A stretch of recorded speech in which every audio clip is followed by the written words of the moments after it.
Welcome, everyone, to a really weird episode of Weekly Games Chat. I am your host, Chris, as always, joined by my co-host, remotely, Shaun.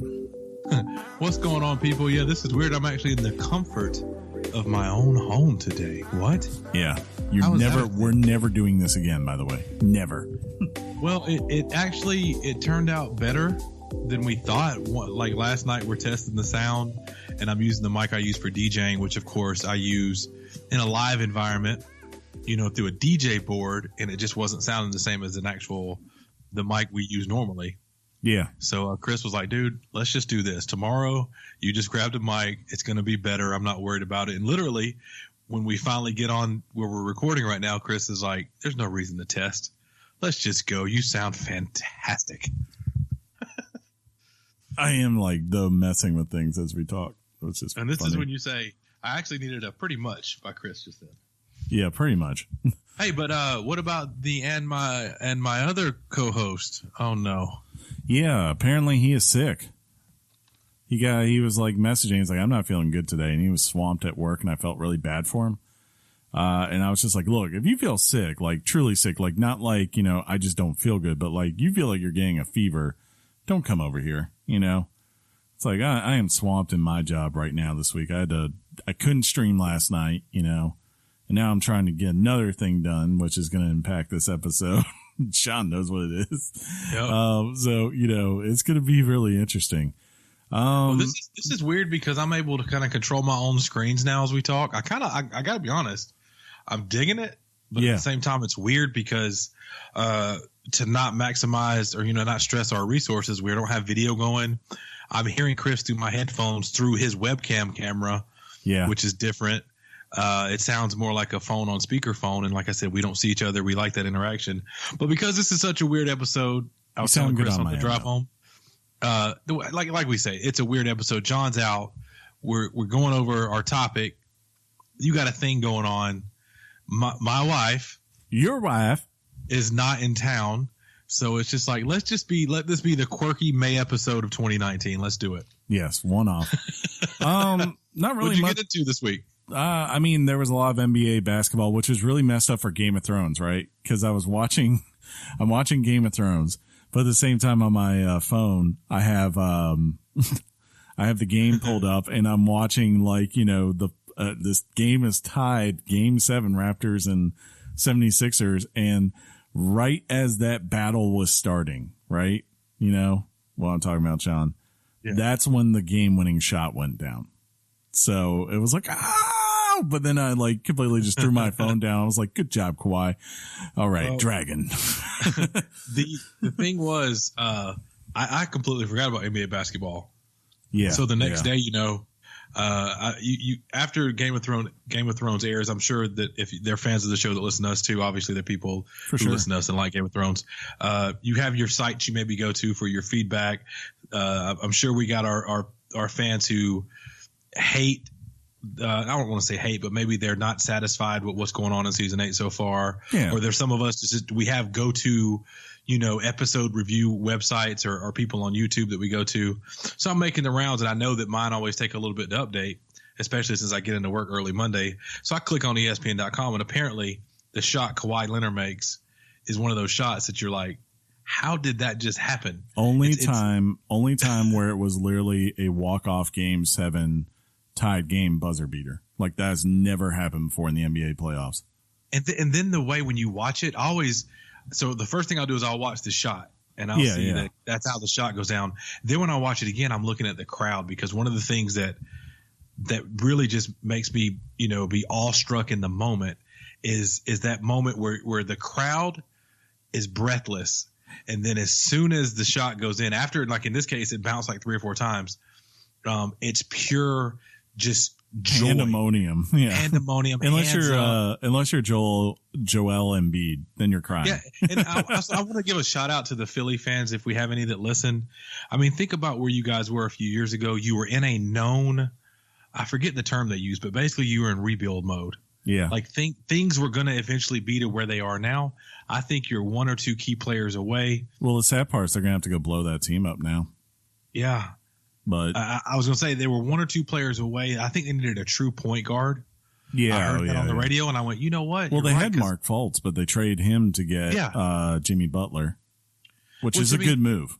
Yeah, exactly. But then you lose a true point.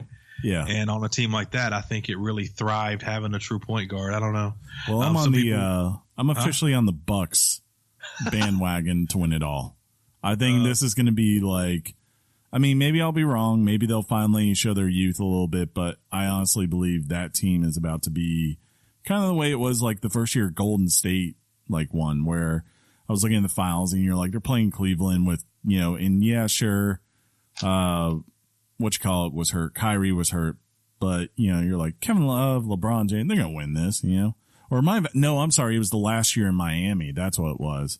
It was the last year of Miami with Bosh and Dwayne Wade and LeBron. And I was like, but man, it's like, there's no way they're beating that. And honestly, I just had not seen a lot of them that year because, they're on the West Coast. So I wasn't seeing them as much, and they were the rising team. And it feels a lot like that's been the case this year in this offseason. Not a lot of people saw the Bucks play this year, not until late. They were in a weird market, right? I mean, like if you think about it, unless you're kind of in their market, maybe you caught a few ESPN games, but like we live in an area where we're going to see Hawks basketball a lot. Yeah, if you're like looking at the national games, like Bucks were on there, but I guarantee you that's not the game you're going to make sure you don't miss, right? It's going to be Golden State and whoever probably is what you were definitely like Golden State, Houston. Whenever they were on this year, everyone's going to watch that. But not a lot of people were looking at the Bucks, and like someone, I can't remember who it was, put up this statistic. I think it was Nick Wright from FS1. He was saying the Bucks this year won 51 games by double digits or more, and it's like every team that has ever done that in the NBA history has won the championship. And he said that might not happen because of Golden State, but he's like, if y'all don't think they're going to not at least win the East, I was like, you got another thing going, right? Unless they just fall apart, there's no reason to think they won't, because that's what they've just done all year. They like get to the third quarter and they kind of do what the Warriors do. They just go off. Well, it's really funny if you listen to any kind of sports radio right now and they're talking about basketball, it's a foregone conclusion that Golden State's going to be in the finals. For sure. They still got to play Portland. Yeah, and they could win too, especially because they ain't going to have KD tonight. So you never know how it's going to play out, but I think until that team gets blown up, it's just one of those things where... You mean this year? Maybe, but a lot of people are saying everybody thinks Kevin Durant maybe gets lured to New York, or he goes somewhere. Or I think he's definitely... I mean, he might come back, but if he comes back, that means that Klay's not getting a max deal, and it sounds like that's what he wants. Do you think... I'm not on the list of I think Klay deserves a max deal. I think like in the I think he deserves a great deal because I think he's an integral part of what Golden State does. But I think he deserves a huge deal. Huge. I mean, like, put it this way. Let me just pull up the stats just to make sure I got it right. Oh, stats! I can pull stats too, buddy. And the lotteries tonight too. Or maybe I can't pull them because, like, right now my internet's like, whoa, dude, whoa. I think you got good internet, buddy. Yeah, no, but we're doing this, and I'm like recording everything. But where was it? It was Friday. Why did I go to ESPN? Okay, Friday night. I mean, like, yeah, obviously the best player on the court Friday was Steph Curry, but I think everyone forgets, because Klay used to be the number 2, right? And went to being the number 3 once KD came in town. He played in a key game 6 where no one was giving them a shot to win that game because it was at Houston, right? Right. He played 40 minutes, shot 50% from the field, hit 7 of 13 of 3-pointers, and had 27 points. So if that's not a number 2 guy that gets a max deal from someone, then it's like if you're KT, and you, especially if you win this year, it's not like you need another championship. Like that's going to be your only drive at this point. Dude's got his championship. He's been playing for less money these last couple of years so they could have KD. I think now he wants his due pay. He wants to be like, Steph's getting paid $40 million. Why am I not at least getting paid like 25 to 30? And that's a fair argument. It really is. And that's what they're saying. Like they're saying just between those two guys, then you're talking like a $40 or $75 million Cap. And now we're getting the analytics of basketball finance. That's just great. Weekly games chat. But yeah, I think the other big thing really this week was the Game of Thrones watch still going on. People still pissed off. Just the way it is. Yeah, I was thinking today about, even our discussion since the episode aired, or since episodes have aired this season. It's what they're doing, though, is we're still talking about it. We still are theorizing about it. There's some people who have problems with the way things are going. Yes. Without giving any spoilers, there's a team of people who are like, you know what? Be thankful that we got this and everything is making sense. Yeah. I can find sense in what they do. That's not been the hard part. It's just more so you haven't read the books, right? No. And I know that, you have. Yeah. In the books, you have this advantage. You have a very big advantage that occurs, which is that they're consistently telling you the way they're written from different characters' perspectives. So within the books, there are sections. So this is the Arya section. This is the Dany section, the Jon section, right? And during those moments, you get a full idea of all their thoughts and everything that was going into thoughts and prayers. Everything that goes into their decisions. And to be fair, because they had all that before when they were going off the books on the show, I think it was very easy for them to roadmap in a way to explain everyone's motivations, their actions, and a natural development. Also, they had more episodes per season, right? And now you're in this place where you don't have that. George is giving them this is what's going to happen, right? And I think they've been a lot more reliant of the viewer being able to go back and connect the dots and being okay that everything is kind of just being thrown at them at a very fast pace, which is not what has been the tempo for either the show or really the books that people fell in love with originally. So it's been that issue.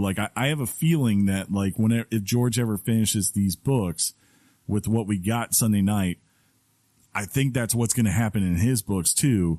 But I think there's going to be so much more groundwork, kind of like more a Harry context. Yeah, kind of like a Harry Potter adaptation versus. I was going to bring that up too. I had people who, I read all the Harry Potter books, and I definitely did not like the movies as much as the books. And a lot of people always say, well, no crap. If you read a book, you're going to get more detail. You're going to get more story. Your imagination can run wild. That's part of why you read books. But I've got people who, like I said, didn't read the books. Yeah. Love the movies. Love seeing the wands tie up and have that Ghostbuster makes look. Sense. And from a cinematic standpoint, fantastic. But for me, I'm like, but that's not how it happened in the book. Yeah, I think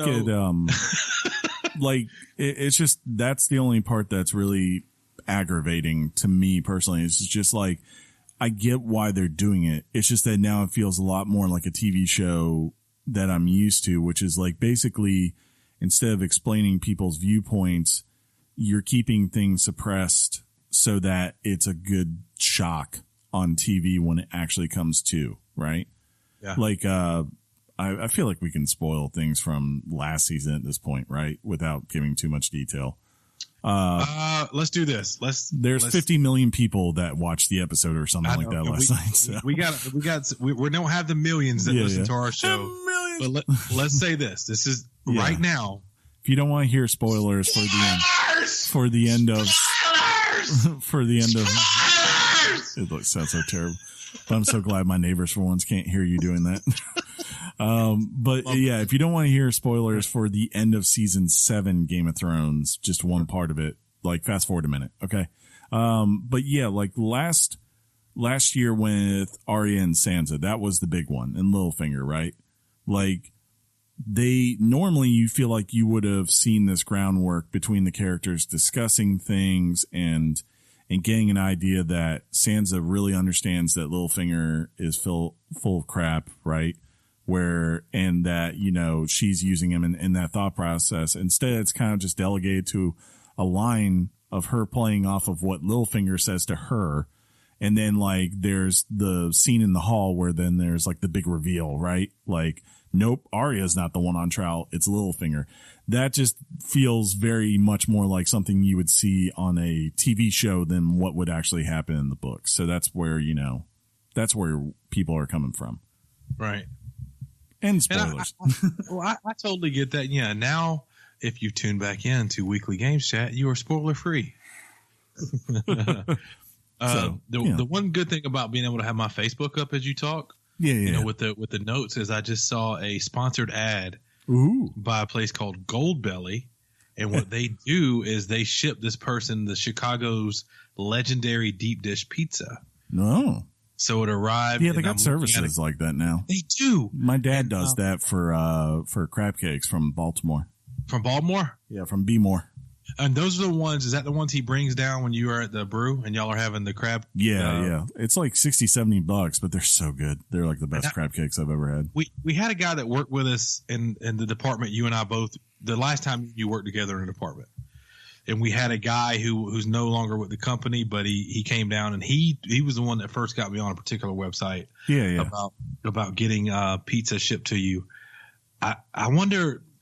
I wish I knew somebody, and I think he was from like the Midwest, the Chicago area, where he goes, no, it's as close as you can get to a true Chicago pizza experience. See, I would be worried more so just because of the way pizza's baked, right? Like being able to recreate that. Like it definitely would be nice to have like all the ingredients. Like for instance, I don't like Chicago pizza. I like New York pizza, but like even then, like having the dough and, the fresh, like having a family that's perfected their own pizza sauce and all that kind of stuff. That'd be still nicer than anything I could get around here.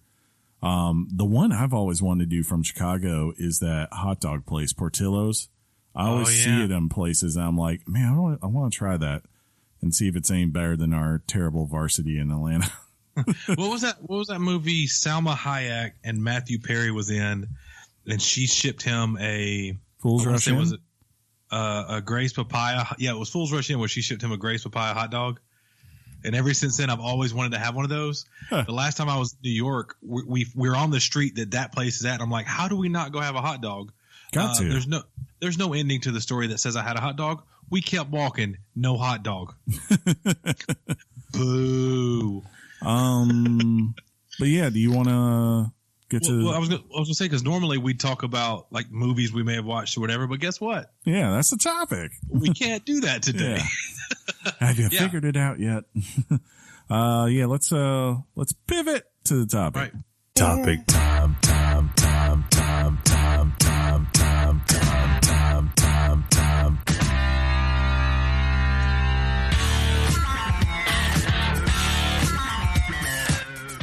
The topic is Pokemon Detective Pikachu, the movie.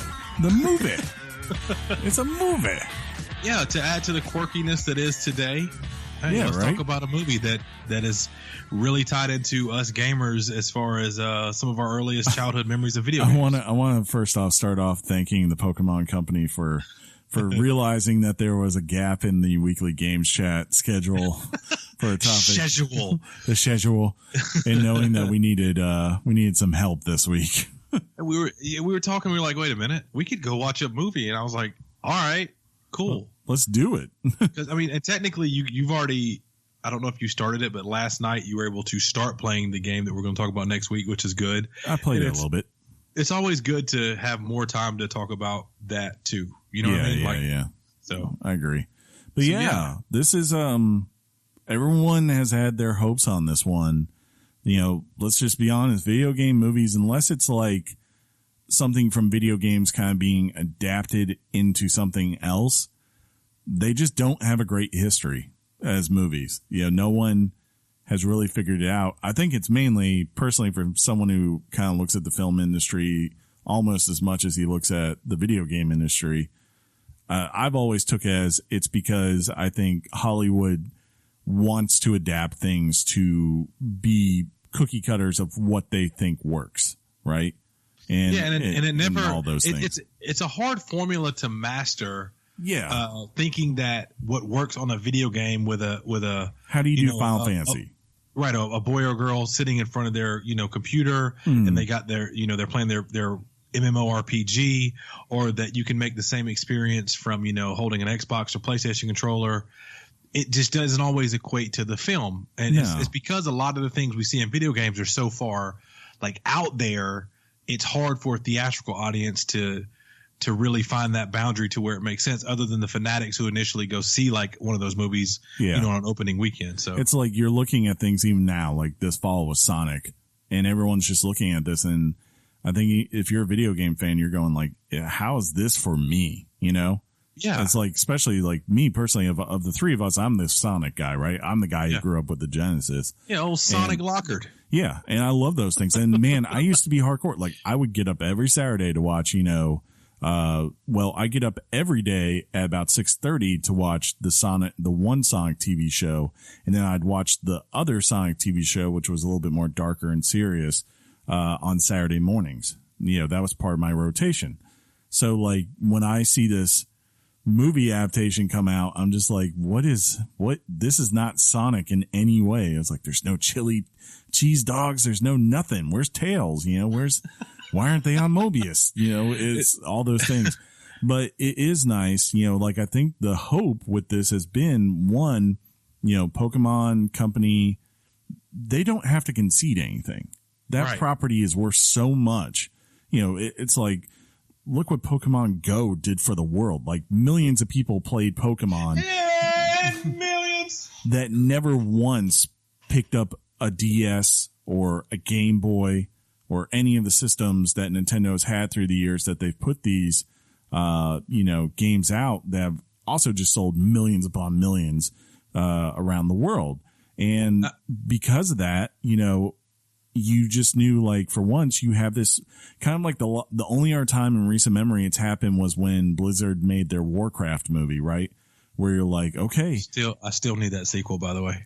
Yeah, I'd be fine with it. It wasn't terrible. That's actually, in theory, that was one of the best video game movies ever made. Yeah. It's just like, in terms of film, that's still not saying much, unfortunately. Right. But yeah, like, you have finally this setup where you're like, oh, wow. Pokemon gets to kind of like how Marvel did with Iron Man, just come in, put its Richard out and say, nah, we're doing it this way. This is what we're doing. And I have to say, I think they definitely did that. Like there's no doubt that this is a Pokemon movie. And more importantly, even though I never played the game, I went back and read up on the actual game story. It is something that is a adaptation of that original game with a couple of differences. Well, that's very cool. Like legit. I remember I was very excited about, when I saw the trailer. I think I was fresh after playing the Let's Go Pikachu game. So I was kind of I started dabbling in the Pokemon universe. And so it kind of was on my radar to want to watch it. And basically the first time I saw the way the Pokemon looked when we saw the first trailer, I was like, I really want to see that. I love the way that the creatures, all of the Pokemon, like in watching the movie, all of them, it fit because of the way the story introduced the story. Like the way the story introduced the story. Like you said, the way they adapted the story that was already there from the game and kind of it worked on the screen. Yes. I think for me, that's the best way I can say that. So let's give some setup here. The idea of this is that your main person that you're following human wise is Tim, right? Tim lives out in this little podunk town. There are some Pokemon around the world, but it's just like, it's kind of like if anyone's watched the TV shows, it's like any one of the towns that Ash visits, just like here's people that got lives. And by the way, every now and then you go around nature, there's Pokemon, and maybe there are people who try to be trainers. Right. They'll try to capture them, but that's about it at the beginning. Well, Tim's living with his grandma. He's been estranged from his dad, Harry, for a very long time. It's kind of Harry's very much just like out of the picture. Yeah, it's very much hinted that these two had a very bad falling out, and goes from there. But very early on in the movie, we learn that Tim at one point wanted to actually be a Pokemon trainer, But it seems like, again, in part because of his relationship with his father, that dream just went away. And now he's just an insurance adjuster, which is funny personally.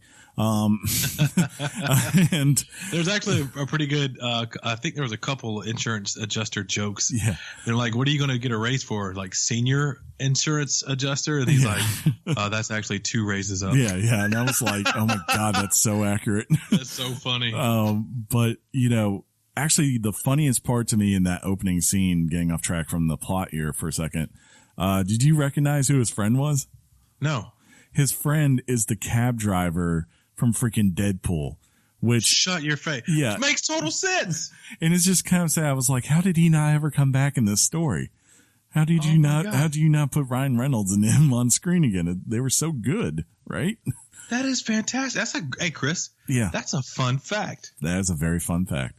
But, yeah, Tim's out there and his friend is trying to cheer him up. So he's trying to get him to catch a Pokemon, which is interesting to watch. But then, that was cool, actually. Yeah, that was real cool from just seeing a Pokeball in the real world and, how it works. And you're like, wow, that still looks amazing. Like now I have to say after watching it, I was like, I really could go for a traditional Pokemon movie now where we follow a trainer, right?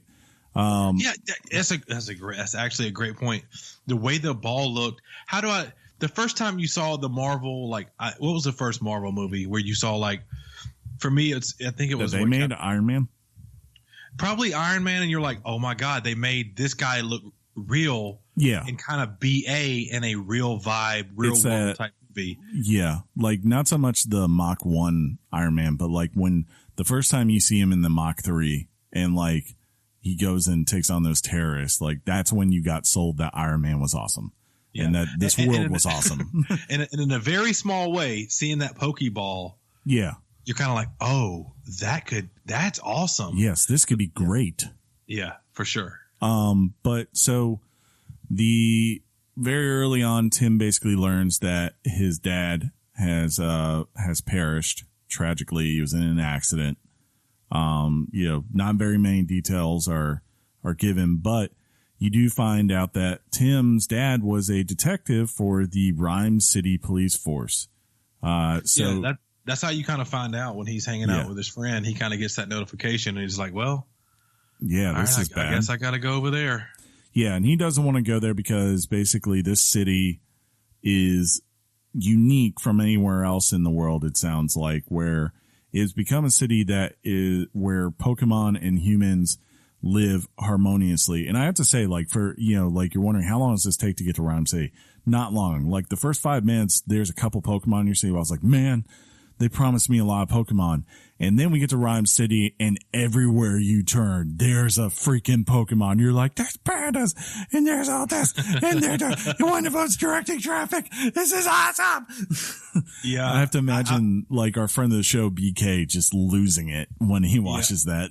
All that would be, if you have any experience and knowledge of the Pokemon world, what the different Pokemon are, you're straight nerding up at this point. They're everywhere, and it's super cool to see them kind of interlocked and that they're basically a part of the world, and it's not just the hey, let's go catch these guys in the wild type of thing. Yeah, for certain. But basically, he goes to pick up his belongings.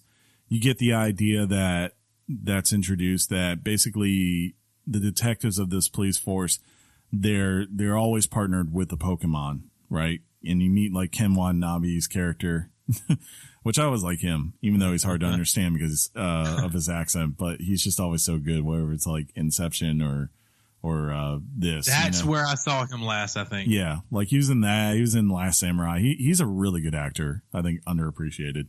Yeah. I think last time I saw him was Inception, but he was pretty good.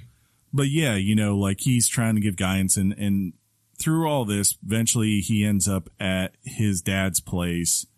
And through this, he eventually meets Pikachu, who here we'll just call Detective Pikachu. And there's a very unique quirk, which is that for whatever reason, Tim can actually hear Pikachu's internal voice. He doesn't just hear how you hear us right now. That's how he hears Pikachu, and it's not supposed to be that way. And apparently, Pikachu sounds like Ryan Reynolds. We're just saying. So imagine how funny Ryan Reynolds was in Deadpool. Of course, it's not the Deadpool cursing and humor, but there is a hint of that. I mean, he'll always, if you need someone to be a little bit of a smart aleck, right? He's like a prime candidate. He's just so naturally good at it. Everything he says sounds exactly the best way to to get a laugh out of you every time you hear it. There's no doubt that once Pikachu is introduced in this movie, I think the movie kind of goes up a level. Yes, as far as its enjoyability. Yeah. And he is one of the, if not the highlight of the show. Oh yeah, he's definitely center stage. It's just pretty dope. And so basically, they kind of deduce that Pikachu is the partner of his dad, but he has amnesia. And basically they go on this quest to either figure out is Tim's dad actually dead? Did someone just fake his death? Why would someone want to do harm to Tim's dad? And or at least why was he killed?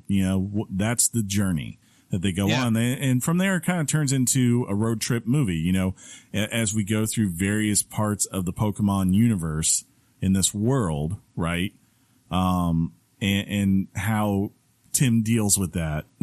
And how also, this Pikachu that obviously is not one that's designed for combat deals with it too. Because he's more of a thinker, It's super cool to see that story unravel. Because if you've seen the trailer, you see that one segment where Pikachu is basically the same thing like Chris just said. This case isn't solved until I solve it. It's like a real funny thing he does where he's listing like, what if this happened or what if that happened? And then he's like, what if this happened? And he goes, okay, scratch that last thing. That'd be weird. All that's there. And then it's even more. I mean, for me, they did a good job with showing you stuff in the trailer that made you want to watch the movie and then delivering on the certain parts of the movie. I know there's been there's been praise, like we said, for the way Ryan Reynolds carried the movie. I know that people are going to criticize it for being the movie's rated PG. Yeah, it's very PG. It's a Pokemon movie that's rated PG. I don't know why people think this story is going to be, speaking of Inception or something like an Inception as far as the depth of the storytelling it's going to give. No, it's not very complex in it. Like for instance, the main bad of it, without spoiling, the moment that came on screen, I knew it, like right then there. Yeah. I won't say how because I think even when people see who it is, they might have an inkling. I immediately did. Yeah. And that's the thing. We have viewing history as moviegoers. I was concerned. I've gotten better the older the older age that I get, and understanding plot development and thinking of possible twists. Yeah. I don't know if that comes with age, but I know that you've been able to do that for many, many years because you actively look for that. Oh, I caught that, and I caught the twist in this too easily. It made sense. I didn't catch the twist until right before it happens. But I knew the story. I just knew certain things were going to go down the way they did. Yeah. But I mean, that's not so much the point. Fun. As you said, it's not really the point because one, it is a movie first and foremost designed for children. So it's more of, are you doing things to keep them entertained?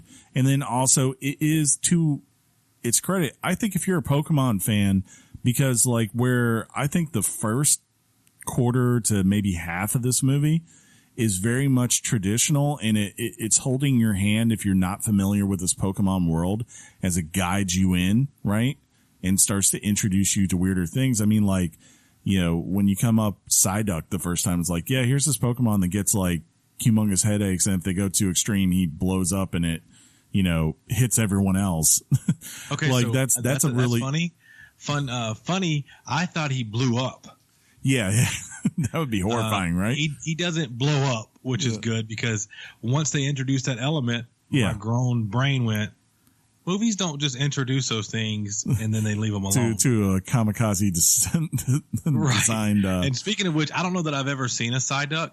Hilarious. Yeah, he's one of my favorite. He's always been my favorite. His character got some of the better laughs in the movie. Yeah, just like him singing in the car and putting his foot up. He's like, "Come on, man, gotta do it." I did take Tinley. She had never seen anything Pokemon. She liked it.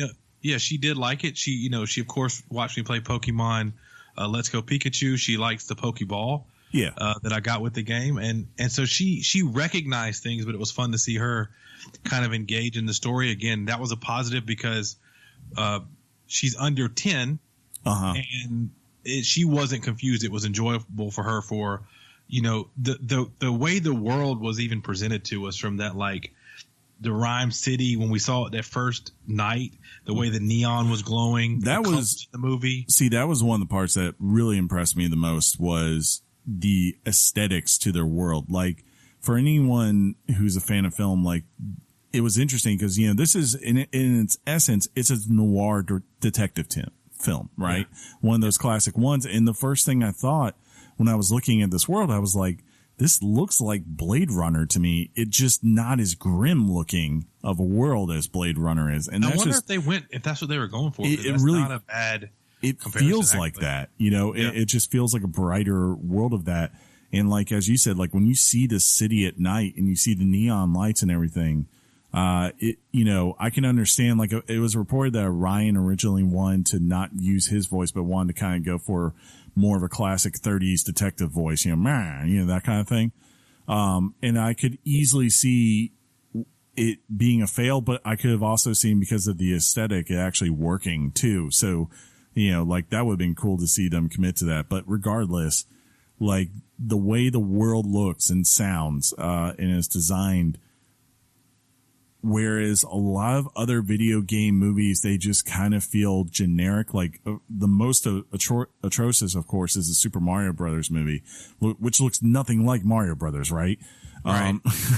Like Tomb Raider last year felt like a movie where instead of maybe necessarily at every turn looking like Tomb Raider, more so just felt like, how can we make Tomb Raider look like an action movie that everyone else has already seen before and likes? Right. And this doesn't feel like, when you see the car, like the car is ridiculously small. They look awesome. Yes, but it feels right. Yeah, it felt right. And that's the thing that I think we're lucky in the way that they're able to build these worlds now and provide an actual live element, like a live adaptation. Yeah. I don't know if people are getting, Disney's doing a great job when they make movies. Like when you watch the Aladdin and the Lion Kings and all the movies, when you see these animals, you're like, and they're alive and they're talking and they're blended into a real world. It's fantastic. And I got to tell you, man, the way Pokemon does it and it's amazing. Just like, going from seeing all the different types, like, there are different types of Pokemon out there as far as style and all that. Like you have the ones that look like something of a real creature, like a panda, or a turtle, something like goo. But then like all of a sudden you furry. get, I think his name is like Louder, the ones that were like in the club. Yeah. Like, and just seeing that, it still looks right. And then also that's probably one of my favorite things. Me and Aaron, we grew up listening to things like drum and bass, and to see these Pokemon basically emulating the sounds of drum and bass with their mouths, as they also have amplifiers for ears. Seeing the, I'm a big fan of EDM music and DJs, of course. Seeing Diplo, as a DJ, that was pretty funny in the movie. It was good, but like even then, like something like what was his name? I think it's Mr. Mime or whatever. Yeah. Like that doesn't feel like it should work. Like that felt like it was going to be creepy, but it works. Amazing. It was a great scene. It was, it was a highlight for sure. I mean, seeing like you mentioned the different ways that Pokemon are, right? Some, like I said, have fur. Some have like dragon skin. Some have turtle shell. Like all of it fit. It worked. Whoever just decided to go that way with the movie, A+ to you. That was fantastic. And like I felt like I was in Rhyme City. It was good. As you keep going, and this might be where we see like a little bit of division in people. You're either going to buy into it and really be cool with everything, because as you do go deeper into this movie, then you, to their credit, whether you don't like it or not, it goes hardcore into Pokemon world and lore. Like, the first half really, like as I was saying, it felt like it held your hand trying to introduce you to concepts. And then from there, it just goes full Pokemon, bringing out some of the big guns. And even doing things, and even doing things that like they had never talked about before with the character. Yeah. And it's just like, to their credit, they went for it. And I think like, even though it's maybe not the most perfect story ever told or whatever, and it kind of just moves along maybe till you actually get to that final confrontation at the end. It's true to form, and it never drops something just for the sake of being afraid that the audience is going to be afraid to journey along with it. Because I think first and foremost, kind of like, again, like going back to Marvel and those kinds of successes of adaptations in the world, it works because they understand that first and foremost, if they can sell to the fans how this works, then they can over time sell it to a general population.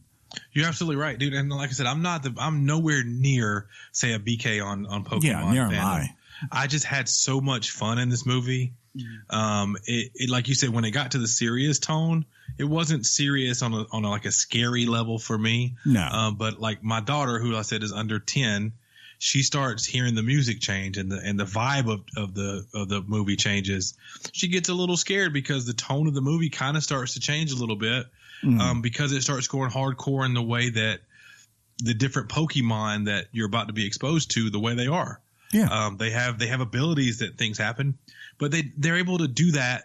And then as you come out of it, there's a 360, and one of the best moments in the entire movie for me happened after one of the, if you want to call it, scariest or most worrisome part of the movies happened. And again, they chose to have these Pokemon have this amazing color.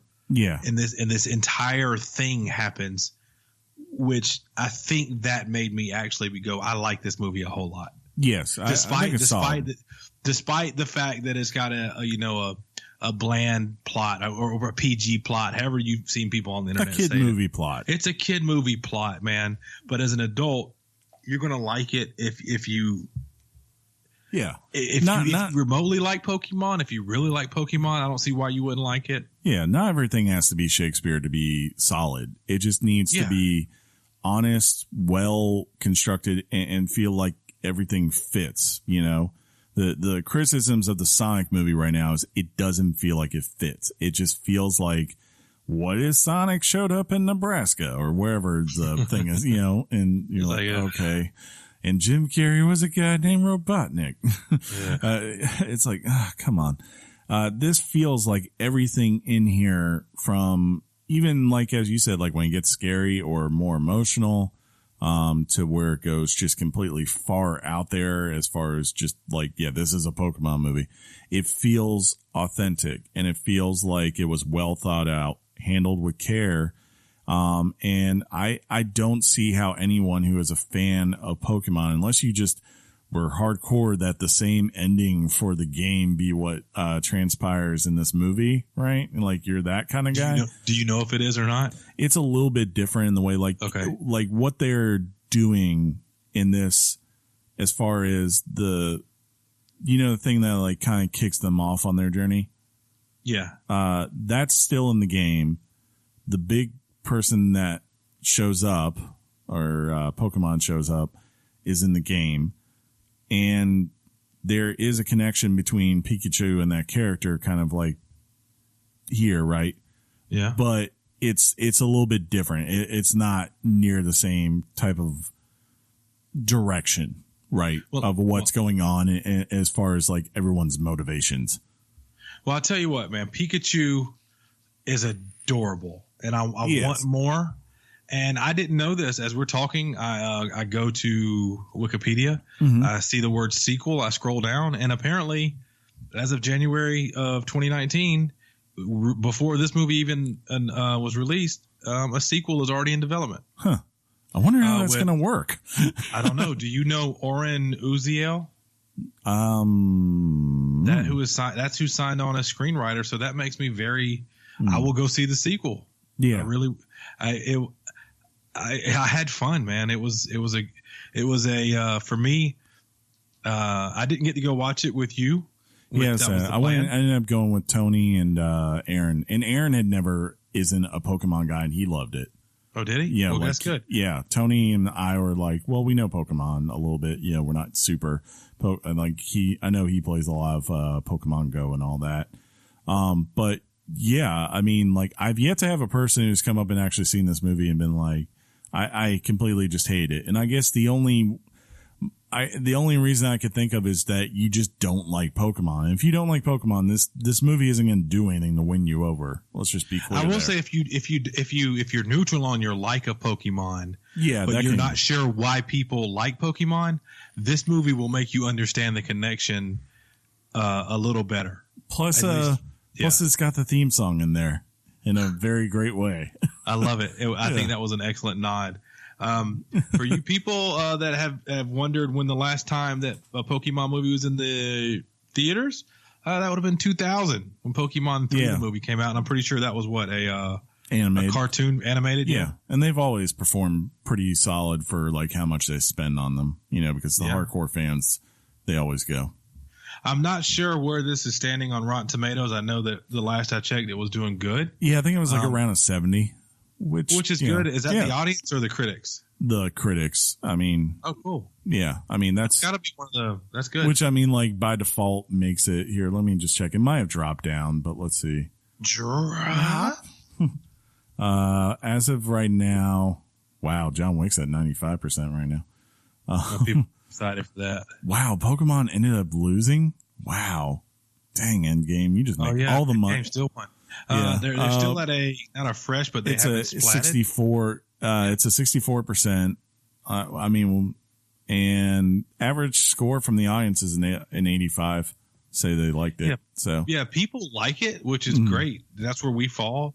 I'm sure some of the things that the critics talk about are going to be, plot and all that stuff. Yeah, because their job is to review it as a movie, not as just.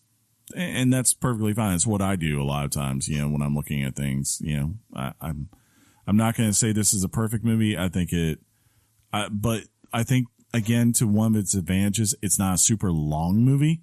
So like that probably would have made it a little bit harder if like they just started throwing in more scenes for the sake of it to give Ryan jokes or whatever, And that's another thing. The movie's runtime is only like 100 and something minutes. Yeah. I think that adds to the why overall it's enjoyable. Experience. Yeah. There was one critic I just read as you were talking that said things don't go together. They list out a few things that don't go together. And one of them is Ryan Reynolds' voice in Pikachu. I'm like, I disagree. I think it worked. Yeah, I enjoyed it. I mean, that just sounds like you don't like Ryan Reynolds. I think definitely if you're a Ryan Reynolds fan, you should at least check it out. Maybe when it comes to Redbox or streaming services, definitely give it a look then. If you're a fan of Pokemon, this is a no-brainer. Go see it. You probably already have. And if you have, family that like Pokemon, this is definitely, like, you got kids who love it. This is definitely a movie as a parent. I think you could take your son or daughter to, and you're going to have a good afternoon too, Dude, I'm probably going to buy this movie. Do it. Honest. I actually liked it. I want to be able to pop it on, whenever I want to watch it again. So. And it'll be another thing you open before you open Horizon Zero Dawn. That's funny. How many Richards would you give it? Oh, so we gotta. How do we do? Are we going to do movie Richards different than video game Richards? I mean, it's up to you. I'm going to just rate it on the scale that I think is like how I would rate movies, but that's just me. All right. Well, you go first, so I understand the standard. Okay. It's not the most amazing thing ever. It's not an Oscar movie. I would give it probably like either somewhere in between 7.5 and an 8, which is a solid good movie in my book. Like for those who are wondering what that means. This is crazy.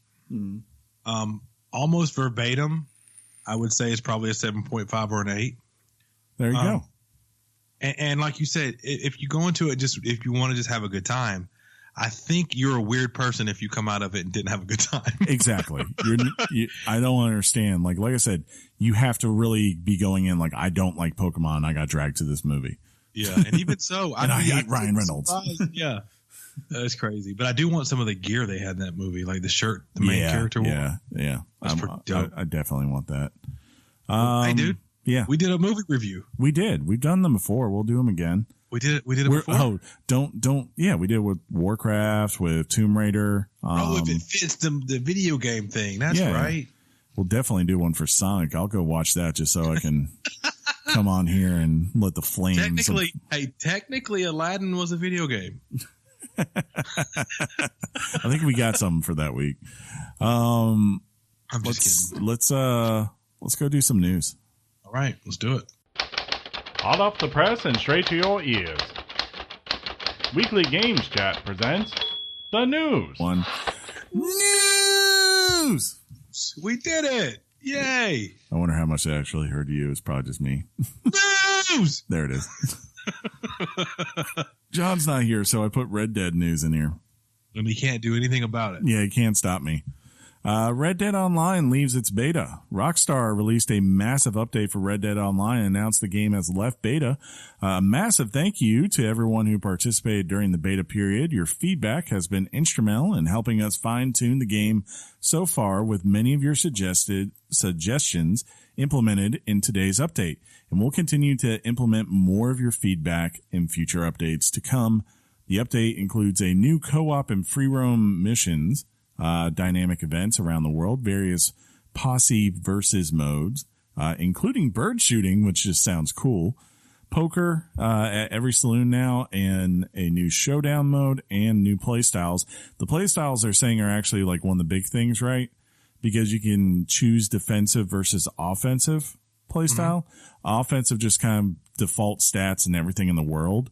But the defensive one kind of gives you all these buffs so that if like what you're wanting to do in the world is just go explore and be in it, like it's going to be very hard or a lot harder for people to just kind of come and grief you, and just consistently kill you, right? Like, you know, there's going to be a lot less incentive for them to do it because you're going to be a pain to kill now. So, you know, that seems really cool that like they're protecting the players, you know, they're letting people play the play style they want to, but they're also allowing them to have protection against those who don't mesh with their play style. Okay, that makes it. And is that update going to be free? Oh yeah, all the updates are free. Cool. Yeah, I thought it was. I just wanted in case somebody didn't know. And I think I believe they went ahead and like laid out that they have a bunch of updates that are scheduled for the next couple of months that are going to introduce various things. That all seem really cool when I was checking it out earlier. Hey, I'm for one like various things. I'm just saying. I think it might be.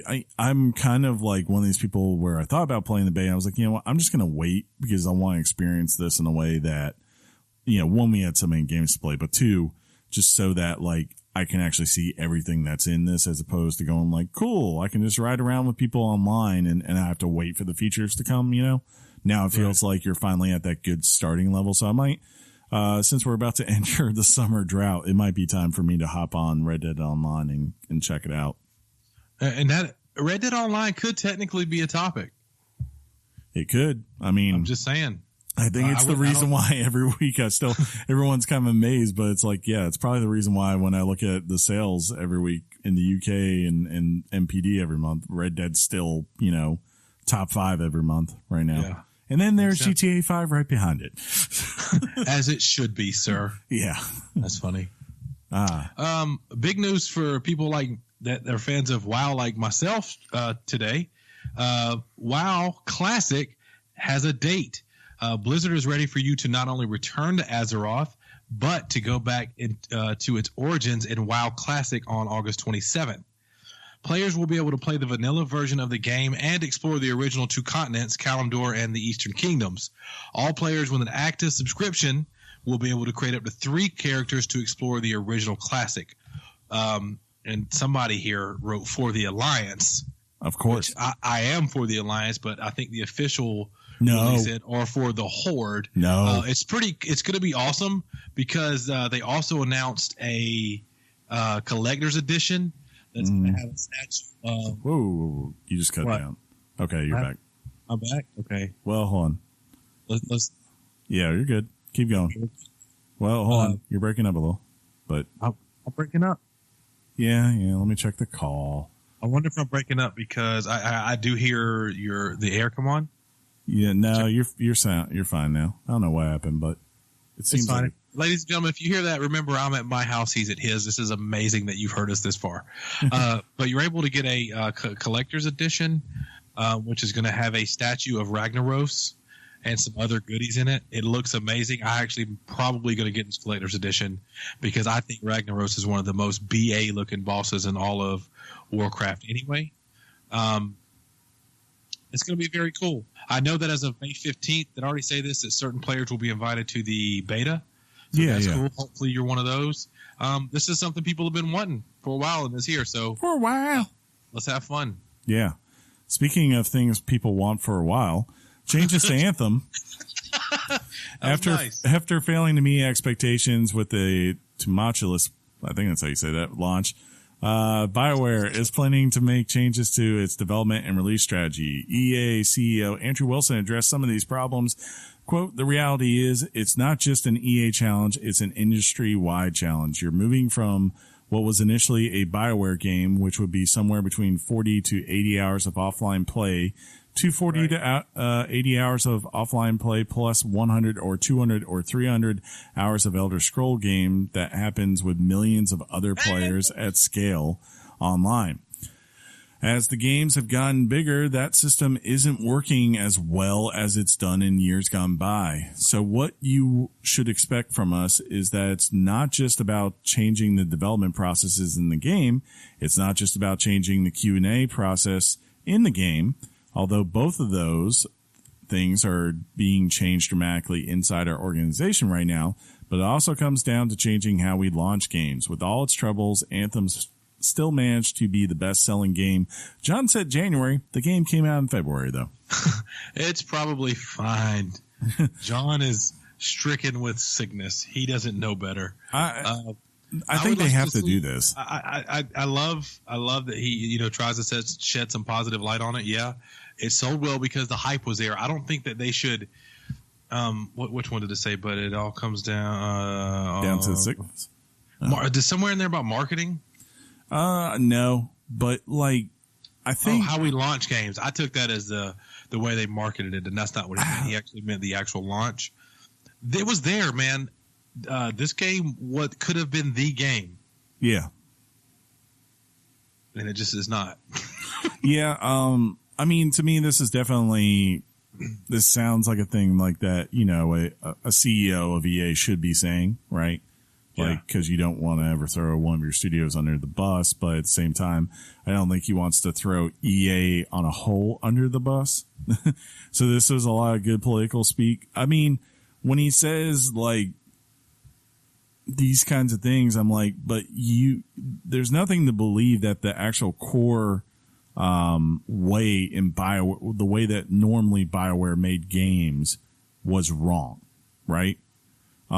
It's just that I think now they're owned by EA and everything, and they don't have the Mass Effect series, I should say they don't have it where it's in its core trilogy, right?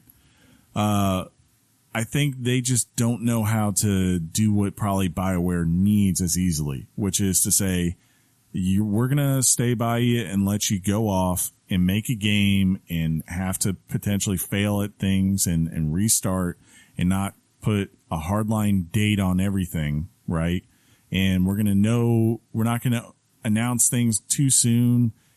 You often, after you hear all the stories of what happened in the development of Anthem, you go, God, this game should have just been canceled, As much as I enjoy it, when you hear that so much of this game was made in the final 15 months before launch, that's not the way BioWare makes games. Yeah, that's a recipe for disaster, and that's exactly what kind of happened. BioWare was the team that released, KOTOR and was offered the chance to go and make the sequel for it, and they passed on it because they had their idea for Mass Effect, and they disappeared for 5 years to make that game, basically. and it ended up being a huge hit. And I think that's what they need to be willing to do now, is to say, look, you're going to go dark for a while. We're not going to put you out there at every 5 seconds talking about whatever. Go out there, and whether it's the next Dragon Age game, which it sounds like that's what they're going towards, or if it's a new Mass Effect game or just a new property, develop something that works for your studio, because I'd rather have that than just trying to shoehorn them into what we think the industry is now and how you have to be, or else, too bad.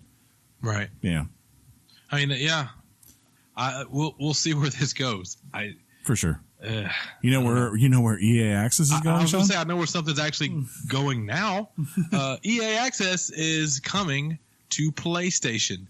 After being an exclusive service to the Xbox console family since 2014, EA announced that EA Access program will be coming to the PlayStation 4 in July, or sometimes, like I say, Julie. Similar to the Xbox subscriptions. Oh, okay. I'm sorry. Similar to the Xbox, subscriptions will run $4.99 a month or $29.99 annually. The service will include unlimited access to EA Vault titles such as Star Wars Battlefront 2 and Play First trials, which allow members to play 10 hours of new EA games. That's something Chris has been doing a while.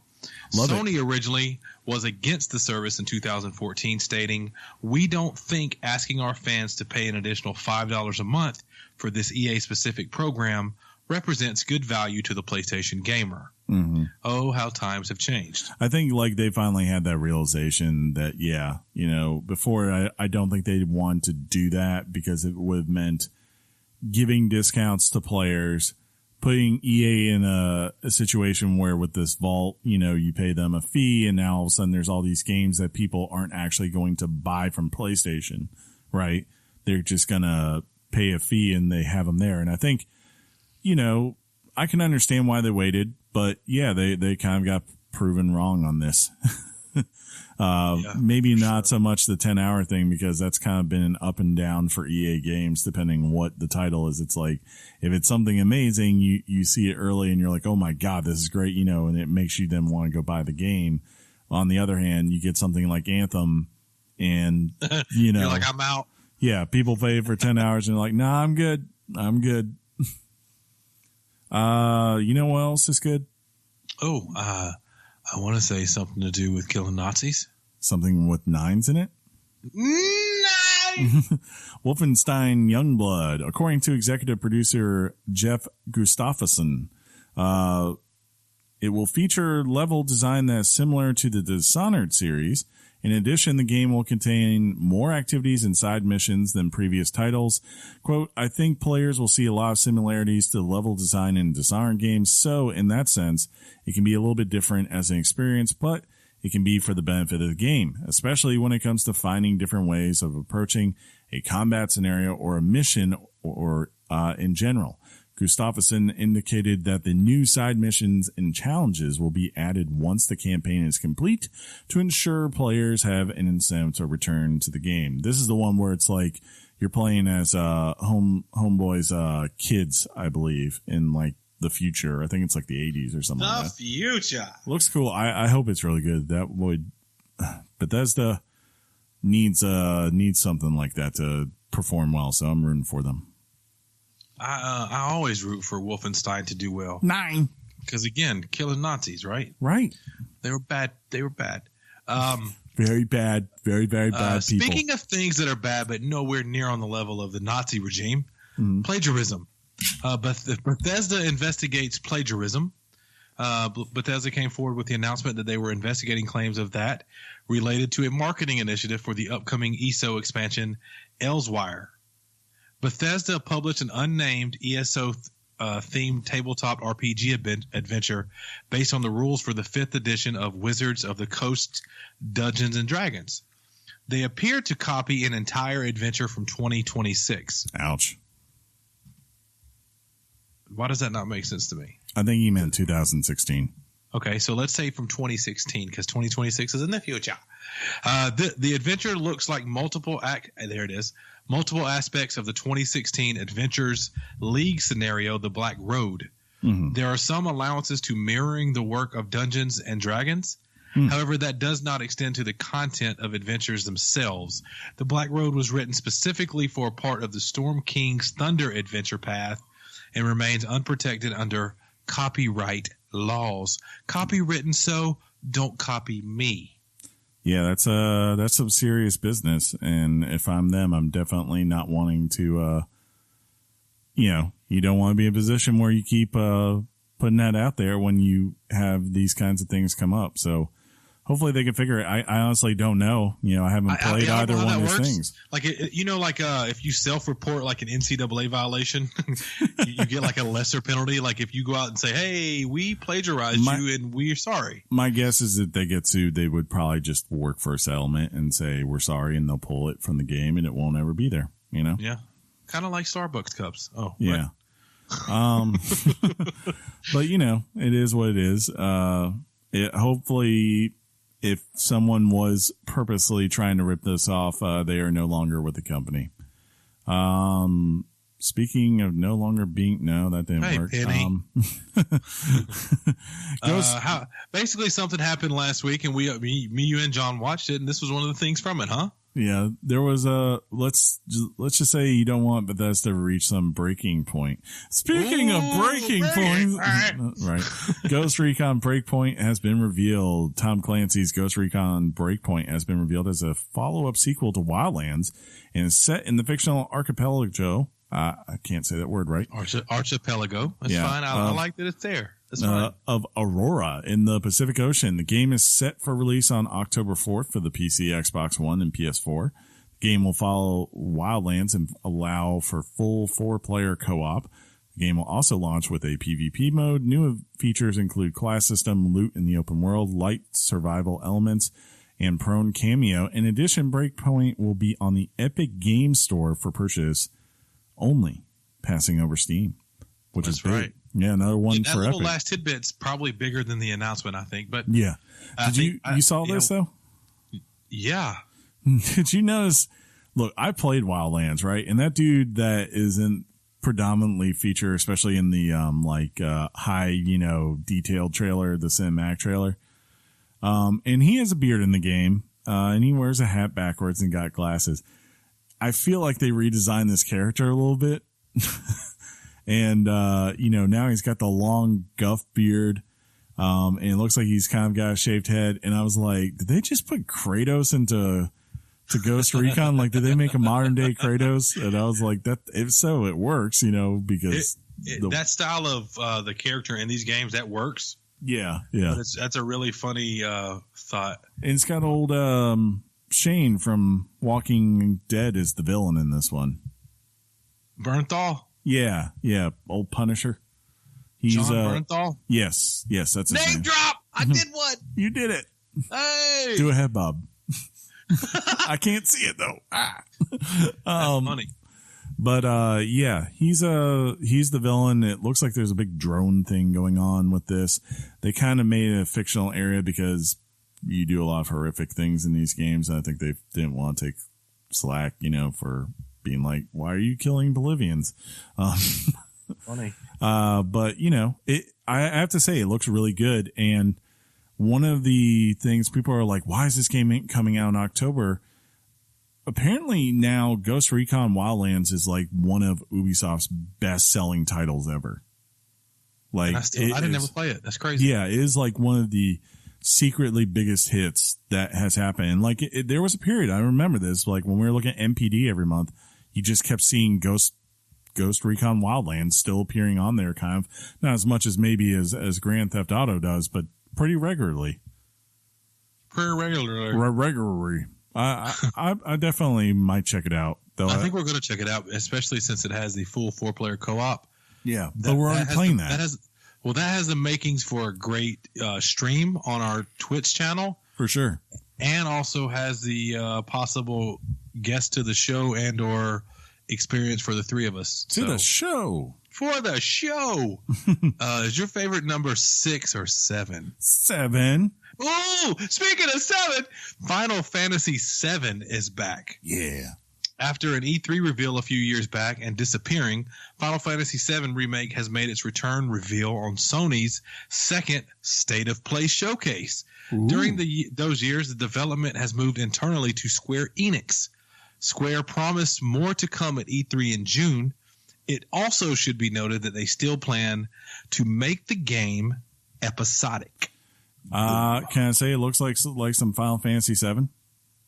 It definitely brings back memories.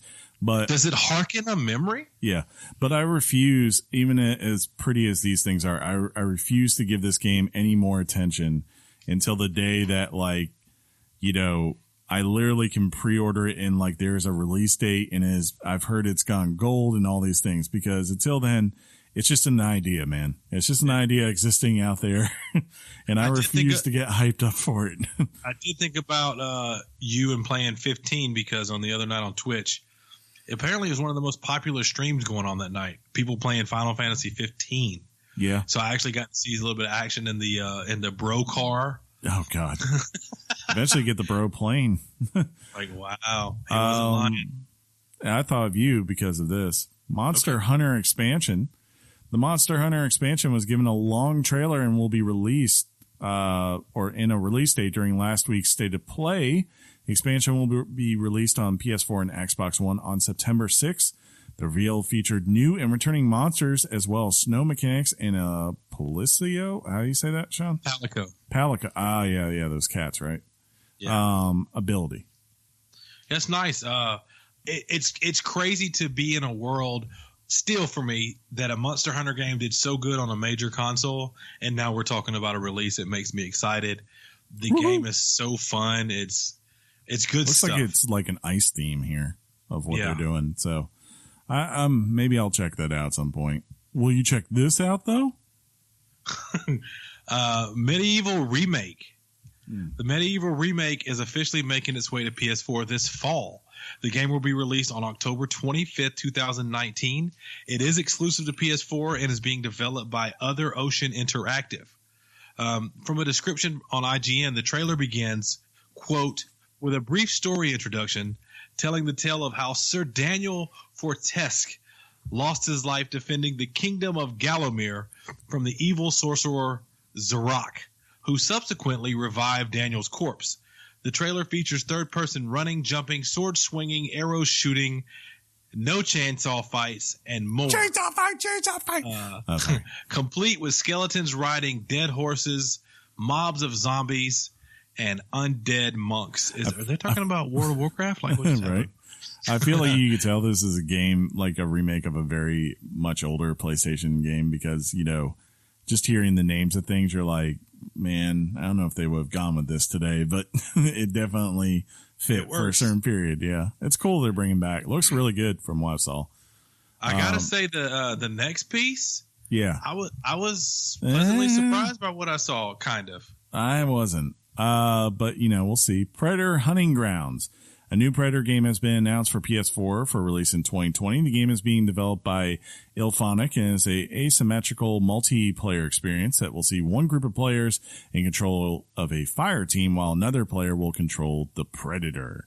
The game is a take on Evolve and Friday the 13th genre of multiplayer games. This is the team that did the Friday the 13th game.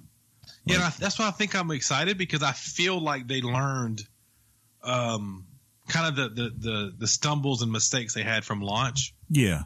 Well, I just for some reason I feel like it's going to do good. I think it's going to work. Like, the reveal was kind of basic and it was fine for what it is. I definitely say, like, ever since that game shut down because of the licensing stuff, you know, people were worried about this team and really just that genre, because there is a bunch of people like to do that. Like, it is a cool thing. Like, I remember playing Evolve, and this definitely fits it. You know, like the idea of Predator just going around and wrecking people. It's interesting. I was actually, as you were talking, I'm wondering. All right, so Jason, obviously, he worked and going around, you know, and there's a group of you trying to get him. What else works? I never even thought about the Predator. I stayed more on the traditional horror thing. Yeah, horror. Well, in a way, Predator is a horror movie, right? Yeah. I mean, it's an action movie, but it's a horror movie. I'm trying to think what else they could do. I don't know. I'm sure they can think of. I mean, like, yeah, you could definitely do Nightmare on Elm Street.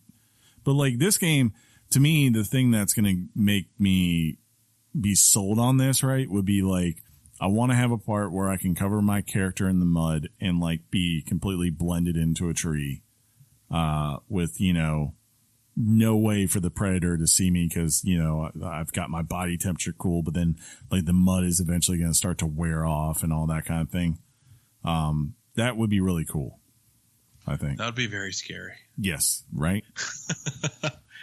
All you know right. what's also scary? What? The lack of people at E3? I don't know. Oh, yeah. E3 plans for Nintendo, however. Nintendo revealed its E3 plans, and they include a Nintendo Direct, Nintendo Treehouse Live, which I will watch all of the things they do. It's just a tradition at this point for me. You love marketing. The Splatoon 2 World Championship and the Super Smash Bros. Ultimate World Championship 3v3. 3v3 me, bro. The Splatoon 2 tournament will begin on June 8th at 11 a.m. Pacific time. And the Super Smash tournament will follow at 2 p.m. Pacific time. On Tuesday, June 11th, Nintendo will hold its Nintendo Direct at 9 a.m. Pacific time. That's noon. We're going to lunch. We're going to be stuck watching that. The showcase will feature upcoming titles for 2019. And as usual, Nintendo Treehouse Live will air directly after the Direct presentation and last for the next 3 days. So cool. The plans are starting to roll in, man. E3's getting close, bro. Yeah. It's easy for me this year because it starts literally on my birthday. So happy birthday. Right. And then finally this week.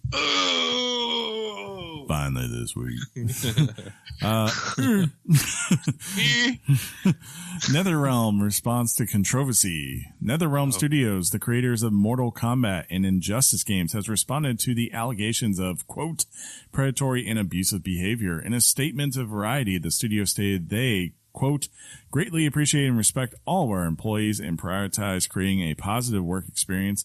An equal opportunity employer, we encourage diversity and constantly take steps to reduce crunch time for our employees. We are actively looking into all allegations as we take these matters very seriously, and we are always working to improve our company environment. There are confidential ways for employees to raise any concerns or issues. Allegations have included crunch culture, such as long work weeks, mismanaged scheduling, and exploitative wages, as well as eliminating a woman's restroom due to a low percentage of female employees. Whoa. Yeah, that's a big one.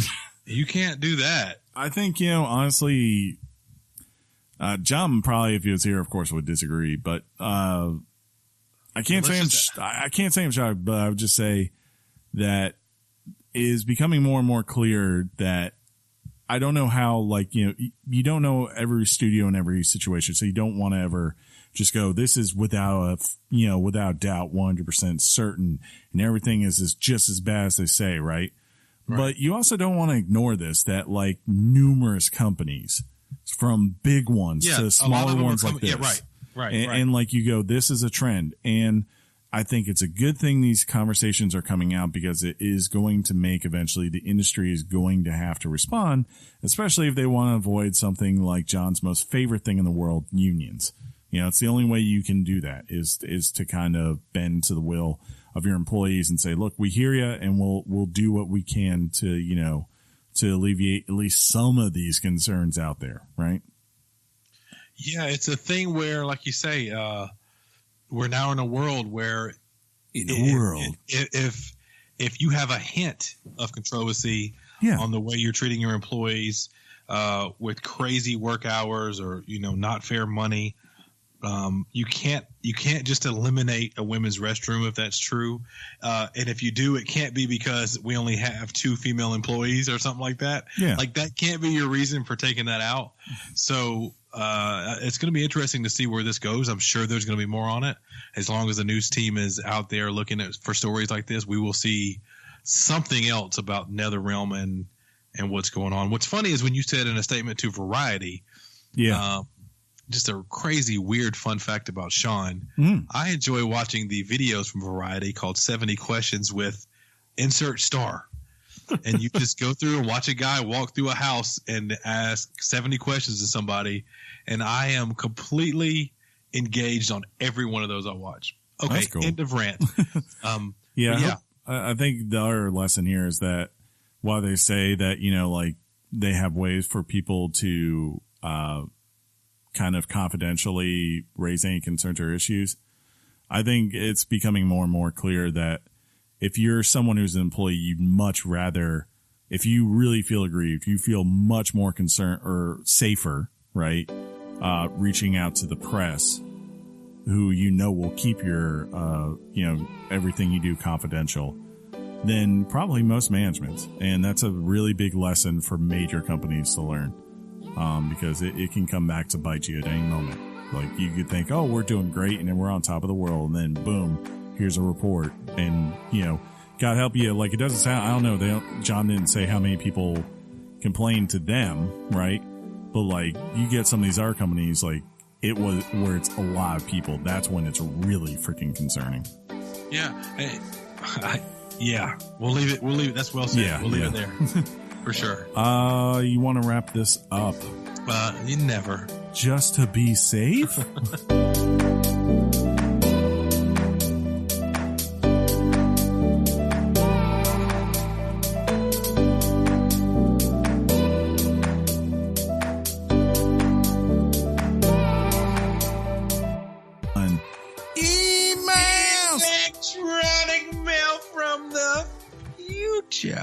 Even your own words are from the electronic. Right? It's feeling very real. If you want to write your thoughts and opinions in thoughts and prayers. Actually, are these both short? Because they are short. Then I'm going to read. Oh, no. Okay, I'll read the longer one. You can write them into weeklygameschat@gmail.com. That's weeklygameschat@gmail.com. Just like Matt did with 1 T. Oh! He says, Days of Bugs, he titled this. This is fun. Hey, so I got a few hours in. I'm enjoying Days Gone. I'm fine with the shooting. It's pretty much like Rockstar does, except no auto aim. Yeah, it's actually pretty accurate. So far, I've already fell through the world and lost a bike that way. Seen plenty of pop-ins. Story trigger is not being able to be activated. I got stuck for a while on a bug upon triggering a story mission where you chase in a helicopter scene. My bike would simply not be able to throttle up. I would fail the mission because all I could do was walk the bike. That's terrible. The story also blocks you from dismounting. I restarted the game, went elsewhere and did other stuff, tried triggering the mission on and off the bike. Finally, I managed to walk the bike off a nearby cliff, forcing a dismount, and got back on the bike and managed to not fail the chase scene. Phew. I really enjoyed the game so far. It has soul. I enjoyed the sneaking and camp attacks as well as the encampment system. And now the skills work. In reply to your negative comments from last week, I do not get bothered with the silly stuff like forcing open a trunk while glass is broken. Every game has stuff like that. You are okay with zombies being real, but not with opening a trunk instead of putting your arm through a window full of broken glass. Yeah, that's not a major complaint for me either, Matt. I mean, it's just one of those things, you're like, that's weird, but that's not why I would really knock the game. What's really funny, I went to our Days Gone chat on Discord, and Punkhead5150 says, day 15, and I just learned how to fill up with gas at the gas station. That's funny. He goes into a little more of what happened, and there's some curse words, but that's pretty funny. You guys didn't agree with the logic of how Deacon decided not to get on the chopper or send Boozer on with Sarah. I don't think that's necessarily true. I don't think we did that at all.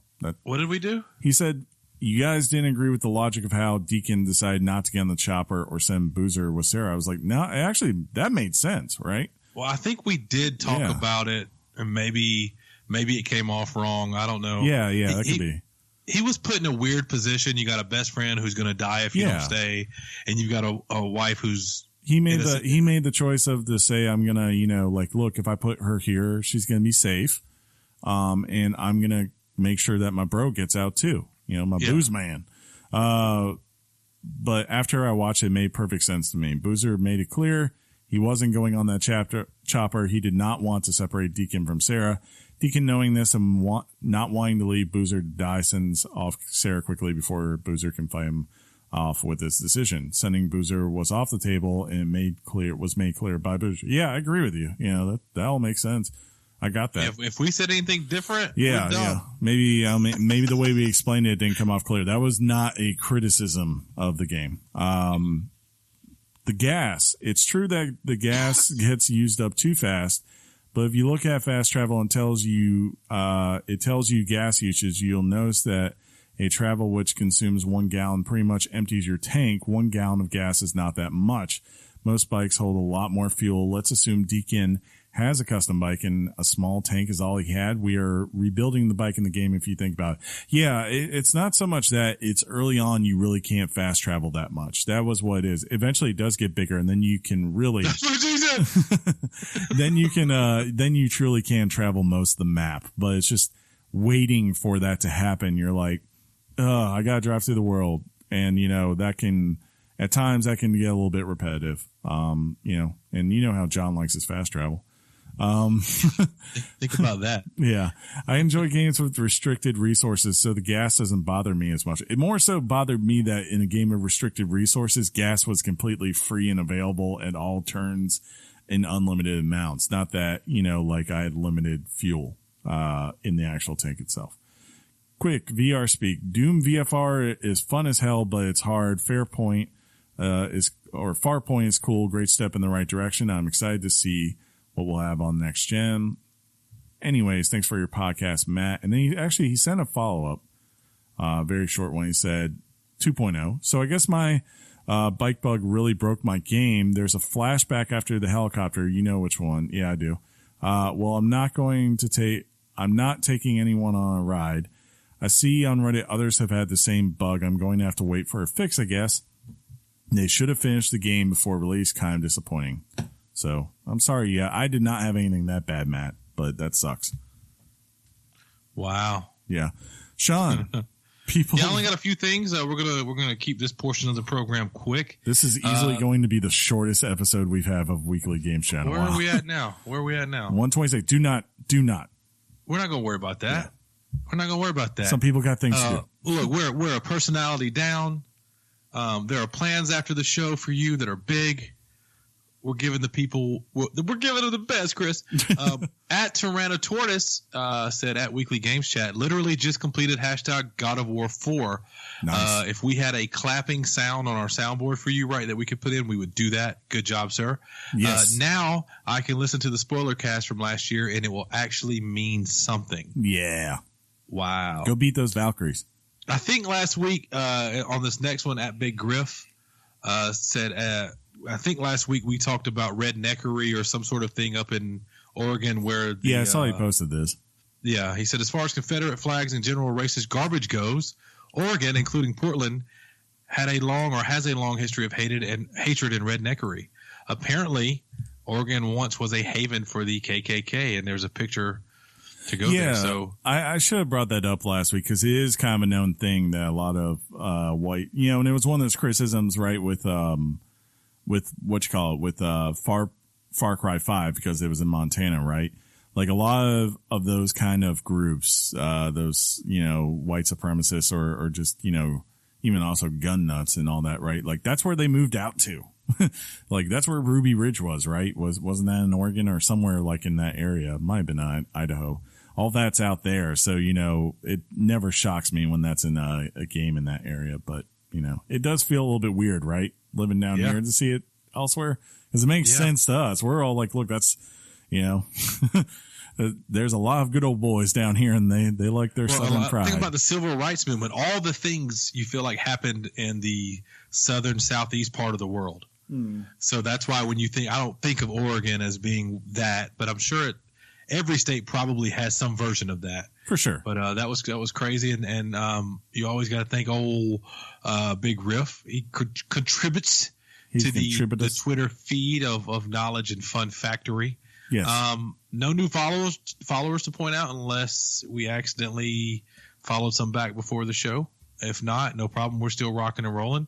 Yeah. And now Chris will tell you how the different ways you can get in touch with us and we'll go from here. Yeah.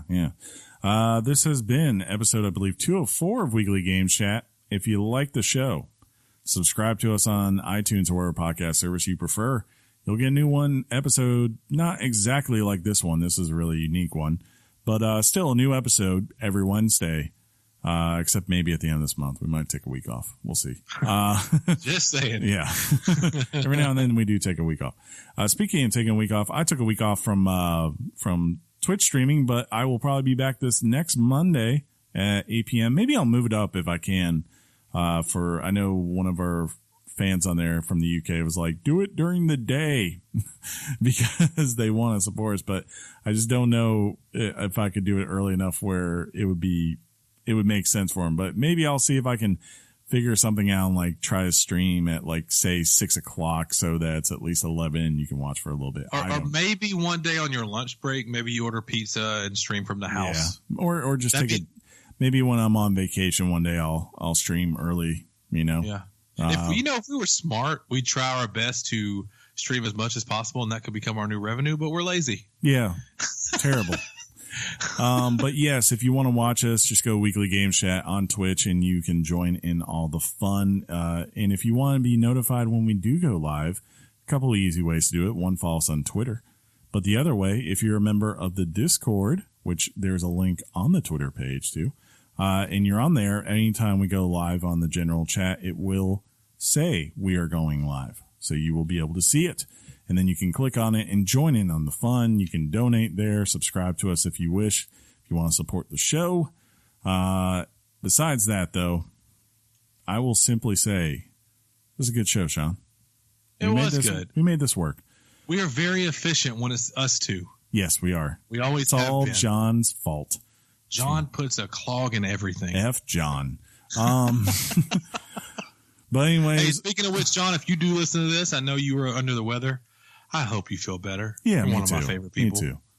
I hope so. So we can all go see John Wick this weekend. Exactly. And then we can do an episode on that next week. Screw that. Hey, do we start calling John Wick? No, don't ever give him that. Okay. But until next time, I will simply say game on, Sean. Game on, Chris. Game on, John, wherever you are. Game on, Johnny Bear. Yes, your mom's box. Peace out, everybody. John, we're here. He'd say, thug life, thug life. All right.